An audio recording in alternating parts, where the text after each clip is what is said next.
আসসালামু আলাইকুম।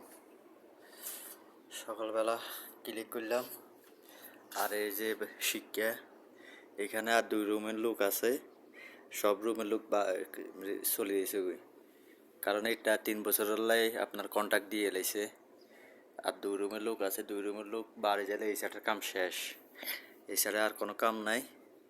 যারা কন্ট্যাক্ট হয়েছে তারা বেলা আমেল একটা রাখবো আর এরা ইয়ে করবো। তো আমার ডিউটি এখানে শেষ, অন্য ডিউটি আছে বলতে 2 রুম বাকি আছে, ওই 2 রুম ক্লিক করতে হইব। তো আজকে সকালবেলা হইলো এই সেট, এটা দোতলা, এটা ক্লিক করন লাগে, এই দোতলা এটা ইনশাল্লাহ মালিক ঠিক আছে, মিয়া সমস্যা নাই, সব দিকে ঠিক আছে। মায়ের মুরব্বী দোয়া মাহাইছি বিলাইছি মনের মতন। ইনশাল্লাহ সবাই দোয়া করবেন আমার জন্য। এই সাথে ডিউটি